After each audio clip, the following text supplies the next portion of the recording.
নমস্কার। আজকে যে বিষয় নিয়ে কথা বলবো সেটি হলো রাধাকান্ত দেব তো কলকাতা ছেড়ে 1864 সালে বৃন্দাবনে চলে গেলেন। আর বৃন্দাবনে গিয়ে তিনি কি করলেন বা কি বললেন, হ্যাঁ, কিরমভাবে তার মৃত্যু হলো আজ এবারে সেই জায়গায় আসবো। সেইখান থেকে শুরু করবো। রাজার ঈশ্বর বিশ্বাস কেমন ছিল? ইংরেজ রাজার যে সামাজিক ভূমিকা, সমাজ পরিচালনায় রাজার যে ভূমিকা, রাজা কেন সংস্কারের পেছনে দৌড়চ্ছিলেন, এসব কথা ইংরেজ বুঝতে চায়নি। ইংরেজের কাছে রাজা হচ্ছেন প্রাচীনপন্থী মানুষ, কিন্তু তারপরও তাদের মনে হয়েছিল এই প্রাচীনপন্থী মানুষটাকে সম্মান জানাতে হবে। তাই রাজা রাধাকান্ত দেব বৃন্দাবনে চলে যাওয়ার পরও ইংরেজ তাকে সম্মান দিতে চায়। 1866 সালে রাজাকে ইংরেজ সরকার জানায় যে আপনাকে আমরা ব্রিটিশ গভর্নমেন্টের সর্বাধিক বড় সম্মান স্টার অফ ইন্ডিয়া দিয়ে সম্মানিত করতে চাই। কিন্তু রাজা জানান যে এই সম্মান নেওয়ার মতো অবস্থায় তিনি আর নেই, একটা সম্মানের দরকারই নেই, কারণ তিনি এখন ধর্মপথে আছেন। এই অবস্থায় ধর্ম তাকে অনুমোদন দেয়নি বৃন্দাবন ছেড়ে আবার কলকাতায় যেতে। তাই এই পুরস্কার তার আর নেওয়া হবে না। বলা হয় থাকে রাজার জন্যই নাকি, মানে রাধাকান্ত দেবের জন্যই নাকি কলকাতায় পুরস্কার না দিয়ে পুরস্কারের ক্ষেত্রটাকে পুরস্কারের ক্ষেত্র হিসেবে দিল্লিকে পছন্দ করা হয়। ব্রিটিশ সরকার দিল্লিতে করে দরবার করে, সেই দরবার হলেতে রাজাকে সম্মানিত করা হয়। রাজা মানে রাধাকান্ত দেবকে সম্মানিত করা হয়। তিনি সম্মানিত তো করবেন, কিন্তু রাজা যখন জানতে পারলেন যে তাকে পুরস্কার দেয়া হবেই, মানে ইংরেজ চায়, ইংরেজের আদেশ যে রাজাকে উপস্থিত হতে হবে, সেকালে আদেশ বলেই মনে করা হতো। তখন রাজা পণ্ডিত মানে বৃন্দাবনের পণ্ডিতদের কাছ থেকে মত নেন। তারা বিচার করে বলে যে গেলে অসুবিধা নেই, কারণ দিল্লি বৃন্দাবন ক্ষেত্রের মধ্যেই পড়ে। রাজা তাদের মত নিয়ে সেখানে যান। কোন রকম এখানে পরিবর্তন করতে হবে, ওইখানে পরিবর্তন করতে হবে, এসব করেননি তিনি। পণ্ডিত সমাজ যদি বলতো না যাওয়া যাবে না, রাজা যেতেন না, রাজা এইভাবে যান, গিয়ে পুরস্কার নেন। পুরস্কার হিসাবে তাকে একটা হাতি, একটা ঘোড়া, কিছু সোনা, মানে সোনার তবক, কিছু মানপত্র, এগুলো দেয়া হয়। এবং সব থেকে বড় সম্মান যেটা রাজা দেখতে পান, বড়লাট লরেন্স তিনি এবং আরো যেসব রাজা মহারাজা আছে তারাও দাঁড়িয়ে তাকে সম্মান জানায়। এইটুকুই। রাজার আর এসবের কি দরকার? রাজা তো মুক্তির জন্য গেছেন, তিনি তার রাধা মাধবের কাঙ্ক্ষিত জায়গায় পৌঁছবেন, সেই জায়গায় তিনি গেছেন। তো রাজা তারপর তার কুটি বাড়িতে আবার ফিরে আসেন। এখানেই রাজার ঈশ্বর বিশ্বাসের ব্যাপারটা আসে। ঈশ্বরের সঙ্গে ভক্তের যে যোগাযোগ, রাজা কিরম ভাবে বুঝতেন? রাজা ঈশ্বরের সঙ্গে ভক্তের যে যোগাযোগ বা ভক্ত কিভাবে ঈশ্বরকে পাবে, সেটাকে তিনি এইভাবে ব্যাখ্যা করতেন: সালোক্য, সাযুজ্য, সামীপ্য এবং নির্বাণ। সালোক্য কি? সালোক্য হচ্ছে ঈশ্বর যে লোকে বিচরণ করেন বা অবস্থান করেন। ঈশ্বর কোন লোকে অবস্থান করেন কেউ জানে না, কিন্তু ঈশ্বর যে লোকে অবস্থান করেন, রাধাকান্ত যেভাবে তাকে বিচার করেছেন সেই লোকে, ঈশ্বর যে লোকে বিচরণ করেন সেই লোকে যাওয়া, সেখানে উপস্থিত হওয়া, এইটা হচ্ছে সালোক্য। সাযুজ্য কি? সাযুজ্য হচ্ছে ঈশ্বর যেমন, ঈশ্বর কেমন, ঈশ্বর কেমন কেউ জানে না, মানুষ তার ভেতরের যে গুণ, তার ভেতরে যে দোষ, সেটা ঈশ্বরের উপর অর্পণ করলে ঈশ্বর যেমন হয় তেমন ঈশ্বর।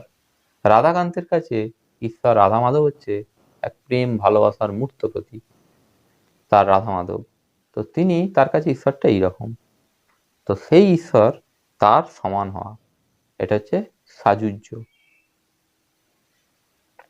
আর সামীপ্য কি? সামীপ্য হচ্ছে ঈশ্বরের সম্মুখবর্তী হওয়া। ঈশ্বরের কিভাবে সম্মুখবর্তী হবেন? ওই তপস্যার মাধ্যমে, যোগ সাধনার মাধ্যমে, অথবা নাম জপের মাধ্যমে যে কেউ ঈশ্বরের সম্মুখবর্তী। রাধাকান্ত নাম জপ করতেন, নাম জপের মাধ্যমে ঈশ্বরের সম্মুখবর্তী হবেন। এবং শেষ পর্যন্ত নির্বাণ। নির্বাণ মানে ঈশ্বরের সঙ্গে মিশে যাওয়া। এই দেহ, এই যে জীব দেহ, এটাকে ত্যাগ করে সরাসরি ঈশ্বরের সঙ্গে মিশে যাওয়া, এটাকে বলা হয় নির্বাণ। সেই মিশে যাওয়াটা হচ্ছে এইরকম যে দিন এলে যেমন করে চাঁদরা মিলিয়ে যায় আকাশে, অনেকটা এইরকম ভাবে মিশে যাওয়া। এইটাই হচ্ছে রাধাকান্তের ঈশ্বরের সঙ্গে যে সম্পর্ক, সেইটা। এবার আসা যাক তার এই বিশ্বাসগুলোকেই তিনি কিভাবে কাজে পরিণত করার চেষ্টা করেছিলেন। তিনি কলকাতা থেকে বৃন্দাবনে যাওয়ার পর একজন নতুন পুরোহিত ঠিক করেন সেখানে। সেই পুরোহিতকে এবং চাকর তার নবীন যাকে নিয়ে গিয়েছিলেন, তাই দুজনকে তিনি বহু সংস্কৃত শাস্ত্র পড়েছিলেন। সেখান থেকে তিনি মৃতদেহকে কিভাবে সৎকার করতে হবে তার শিক্ষা পেয়েছিলেন। সেই শিক্ষাটা তিনি তাদের দিয়েছিলেন। মৃত্যুর ৩ দিন আগে তিনি অসুস্থ হন। অসুস্থ মানে তার ভালো রকম সর্দি দেখা দেয়। সেই সর্দি তাকে আর ছেড়ে যায়নি। এই সময় তার বৈবাহিক মানে শ্বশুরমশাই বলেন ওষুধ খাওয়ার জন্যে। তিনি বলেন যে ওষুধের কোনো দরকার নেই। ওষুধ দিয়ে সাময়িক রোগের নিবৃত্তি হয়, চিরন্তন রোগের নয়। যাওয়ার হলে তাকে যেতে হবে। এবং যেদিন মৃত্যু হবে তিনি সেদিন তার আগের দিন রাত্রে তিনি খাবার খেতে পারেননি। পরের দিন বলেন আর উপরে থেকে সুবিধা হবে না, নিচে চলে যাই ভালো। তিনি কুটিবাড়ির দোতলায় থাকতেন। নিচে তিনি রাধা মাধবের কাছে নাম জপ করতে করতে নাম জপের আগে দুধ খান নবীনের কাছে চেয়ে, এবং নাম করার শেষে আবার তিনি দুধ খান, কিন্তু এবার আর তিনি খেতে পারেননি। এইবার যখন তিনি খেতে পারলেন না তখন তিনি সচেতন হয়ে গেলেন। তিনি বুঝতে পারলেন এইবার তাকে যেতে হবে। তিনি তার চাকর নবীনকে বলেন যে বৃন্দাবন থেকে মাটি এনে কুটিবাড়ির সামনে উঠোন ছিল সেখানে তুলসী গাছ, ওইখানে একটা বিছানা করে দিতে, এবং ওখানেই তিনি অন্তিম শয্যায় শায়িত হবেন। বলে তিনি নবীনকে পুনরায় এই কথাগুলো বলে নবীনকে পুনরায় সেই যে গুহ্য তত্ত্ব যা তিনি শিখিয়েছিলেন মৃতদেহকে কিভাবে সৎকার করতে হবে সেগুলো বলেন। তিনি বলেন যে এই যে আমি দেখছিস, আমি যখন মারা যাব, আমি মারা যাওয়ার পর আমার যে মৃতদেহ, সেই মৃতদেহকে তোরা চান করাবি। চান করিয়ে তাকে ফুল, বেলপাতা, যা যা হয়, গন্ধদ্রব্য এগুলো দিয়ে নতুন কাপড় পরিয়ে মৃতদেহটাকে যমুনার ঘাট পর্যন্ত নিয়ে যাবি। পিছনে পিছনে বৈষ্ণব সমাজ যাবে হরিনাম করতে করতে। ওইখানে গিয়ে আবার একবার চান করাবি। এরপরে আমি যেমন করে বলে দেবো সেইভাবে সৎকারটা হবে। তোরা এরপরে মৃতদেহ কোনো শ্মশানে নিয়ে যাবি। সেই শ্মশানে চিতা তৈরি করবি তুলসী কাঠ আর চন্দন কাঠ দিয়ে, অন্য কাঠ যেন না যায়। তুলসী কাঠ তিনি নিজেই তুলসী কাঠ কিছু সংগ্রহ করে রেখেছিলেন, সেগুলো নিতে বলেন। আরো বলেন যে আমার যে মশারিটা, সেইটা চিতার 4 কোণে 4টে বাঁশ দিয়ে মশারিটাকে অনেকটা উঁচুতে টাঙিয়ে দিবি, যাতে চিতার আগুন মশারিতে না যায়। আর চিতায় আমাকে শোয়াবি আমি যেমন করে বিছানায় শুয়ে থাকি সেইভাবে। এরপর চিতায় আগুন দিয়ে দাহ কার্য শুরু করবি। পুড়তে পুড়তে মৃতদেহ যখন 1 সেরের মতো অবশিষ্ট থাকবে, 1 সের মানে হচ্ছে 845 থেকে 855 গ্রাম, কোথাও কোথাও এটা 1 কিলো। তো যখন অবশিষ্ট থাকবে তখন জল ঢেলে চিতা নিভিয়ে দিবি, এবং অবশিষ্ট অংশটি দেখে সেটাকে 3 ভাগে ভাগ করে 1 ভাগ কচ্ছপদের খাওয়াবি, 1 ভাগ যমুনার জলে বিসর্জন দিবি, আর 1 ভাগ এই বৃন্দাবন ক্ষেত্রের মধ্যে কোথাও গভীর করে মাটি খুঁড়ে সেখানে পুঁতবি, যেন শিয়াল কুকুর সন্ধান না পায়। এরপরে সমস্ত কাজ মিটে গেলে নিঃশব্দে বাড়ি চলে আসবি। বাড়ি মানে বাসা বাড়িতে চলে আসবি, এবং সেদিন বাসায় যেন কোনো রান্না না হয়। যদি খুব খিদে পায় বাইরে গিয়ে কোথাও খেয়ে নিবি। আর 10 দিন পরে আমার নামে 10টা পিণ্ডি যমুনার জলে দিবি, আর এখানে যে ব্রাহ্মণ আছে এদেরকে খাওয়াবি। এরপর চাইলে দেশে ফিরে যেতে পারিস, দেশ মানে কলকাতায় ফিরে যেতে পারিস। তিনি যা যা বলেন এই কথাগুলো বলে তিনি যে ওই যে বৃন্দাবনের মাটি দিয়ে যে বিছানা তৈরির ব্যাপার ছিল সেটা হলো, সেইখানে তিনি শুয়ে পড়লেন। এরপরে তিনি আর কিন্তু কোনো কথা বলেননি।